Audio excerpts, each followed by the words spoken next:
والصلاة والسلام على سيد المرسلين أما بعد فأعوذ بالله من الشيطان الرجيم بسم اللہ الرحمن الرحیم۔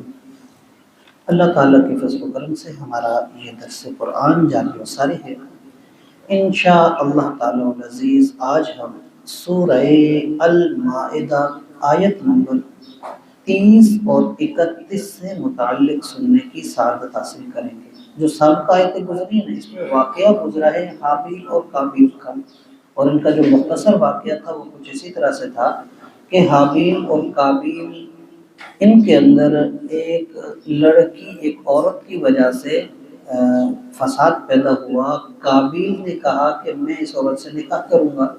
جب سمجھایا گیا کہ آپ کا نکاح اس سے نہیں ہو سکتا تو اس نے کہا کہ نہیں، اللہ کا ایسا کوئی حکم نہیں ہے۔ تو حضرت آدم علیہ السلام کی یہ اولاد ہے۔ حضرت آدم نے فرمایا کہ تم ایسا کرو، دونوں قربانیاں کرو، جس کی قربانی قبول ہوگی وہ سچا اور وہی حقدار۔ تو دونوں نے قربانیاں پیش کی۔ تو حابیل نے ایک بکری پیش کی اور قابیل نے گندم کا ڈھیر لگایا۔ طریقہ قربانی کا اس وقت میں یہ ہوتا تھا کہ آسمانی بجلی اترتی تھی، آگ اترتی تھی، اور جس کی قربانی کو وہ جلا دیتی تھی وہ قبول ہو جاتی، اور جس کو وہ چھوڑ دیتی وہ قبول نہ ہوتی۔ تو بکری کو قبول کیا گیا اور گندم کا ڈھیر جو قابیل کی طرف سے تھا چھوڑ دیا گیا۔ تو اب فیصلہ حابیل کے حق میں آ گیا۔ قابیل نے وہ بات دل میں رکھی اور کہا اپنے بھائی سے کہ میں تجھے قتل کروں گا۔ جب ان کی بات آپس میں بڑھی تو حابیل نے کہا کہ اگر تم قتل کرو گے بھی صحیح، تب بھی میں اپنے رب سے ڈرتا ہوں اور میں اپنے رب کی نافرمانی نہیں کروں گا، میں تجھ سے مقابلہ بھی نہیں کروں گا۔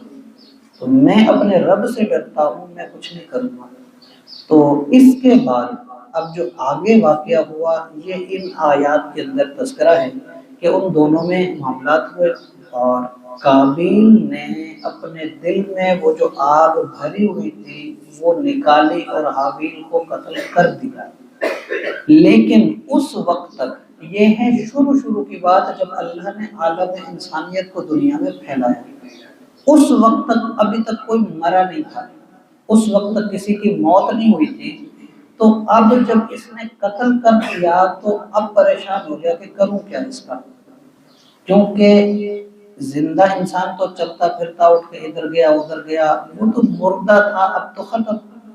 تو اب یہ پریشان ہو کہ اب اس کو کروں کدھر، اس کو ڈالوں کدھر، سمجھ نہیں آ رہی تھی اس کو۔